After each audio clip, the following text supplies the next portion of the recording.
Hi, this is Sandy Botkin, author of the best-selling book, Lower Your Taxes Big Time. Over the past 20 years, I have taught thousands of home-based business owners how to save millions on their taxes. I spent 3 years in the tax department of the international accounting firm Touche Ross, and also 5 years as a legal specialist in the Office of the Chief Counsel for the Internal Revenue Service. Currently, I'm the CEO of the Tax Reduction Institute. Over the next few minutes, I'm going to explain why you'd be brain dead not to have a home-based business. I believe you will find that this is going to be the most important 4 minutes of your life when it comes to your financial future. So you may want to take some notes and put aside anything that might distract you. First of all, I want to emphasize something right up front. The rich know something that most people don't know. They have a secret. And the secret is that we have 2 tax systems in the United States. Now, when I say that, most people think that there's one for the rich and one for the poor, and that's not quite true. There's one to make you rich, and then there's one to make you poor. There's one for employees, which is designed to take your wealth and make you poor, because you are taxed on $1. And then there's one for self-employed individuals, which is designed to create economic growth.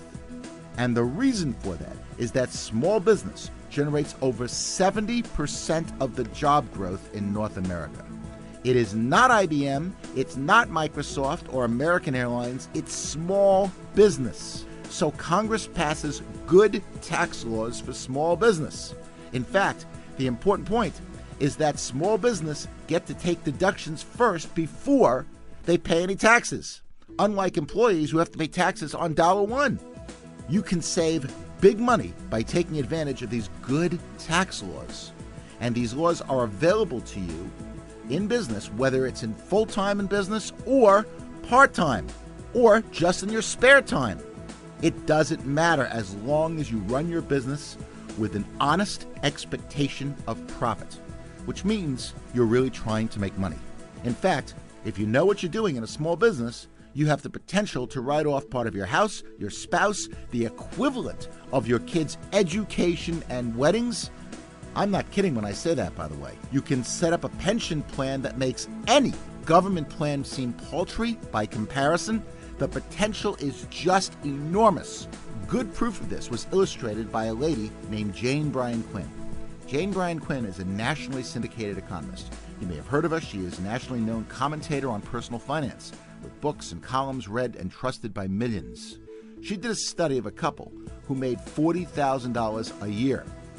And $40,000 didn't go that far.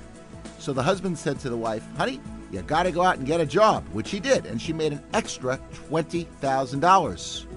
Now they're looking at their bank account, and they see no difference at the end of the year. I mean, she's making $20,000 more than she made the year before. What's going on?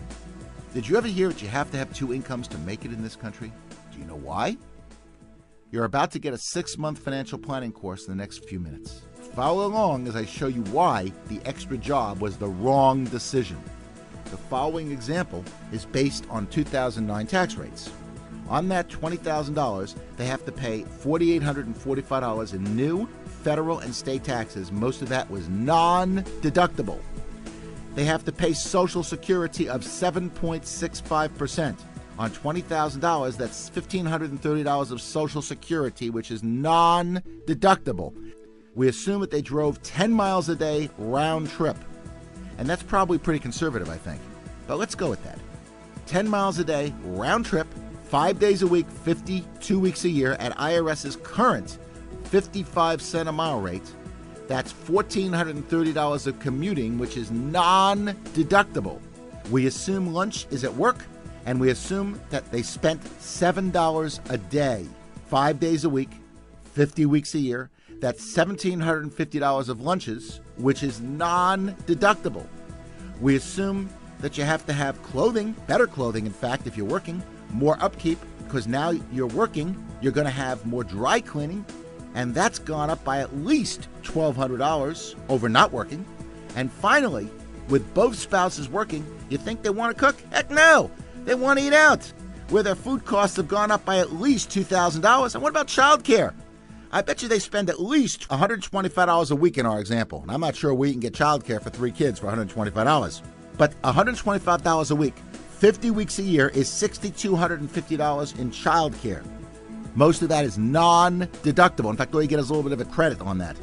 Out of the $20,000 that they've earned from the part-time job, they are only left with a staggering $995 a year.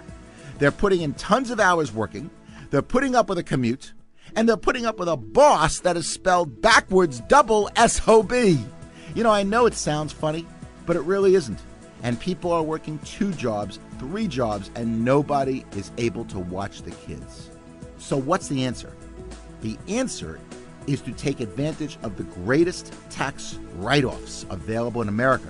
And that is by having a home-based business and working that business like a business. Nothing can be better than that. Because if you know what you're doing, you can write off, as I mentioned, part of your house, your spouse, the equivalent of your kids' education and weddings. You can set up a pension plan that makes any government plan seem paltry by comparison, and there's much more than just the tax benefits. For example, you get tremendous time freedom. You can work out of your home. You dictate your own hours and not be subject to the boss's whims. If you need to go somewhere or go to your kids' basketball games or go to your son's or daughter's music lessons or concerts, you can do that. There's no commute. There's no liability or very little liability with home-based businesses. You don't have any employees. And you can make unlimited income. And that's probably the most important factor for having a home-based business. There is no glass ceiling of any type. Having a home-based business is probably the smartest thing that anyone can do. And what amazes me is that people will work overtime to try to get ahead in a company, when frankly they should be putting in as little time as possible to avoid getting fired and getting a part-time home-based business going. Who knows? Maybe that business will generate enough money where you can quit your job altogether. Wouldn't that be nice? That's the point. Having a home-based business will generate enormous benefits for yourself and your family. It's something you should really consider, and it will make your life a lot less taxing. I would strongly encourage you to carefully evaluate and get started with your own home-based business today. The tax benefits are incredible, but a home business has so much more to offer. Extra income, being your own boss, financial security, setting your own hours, working from the comfort of your home, more time with family, and the list goes on and on. Most importantly, you are working on your dream instead of someone else's. Now that's the beautiful thing.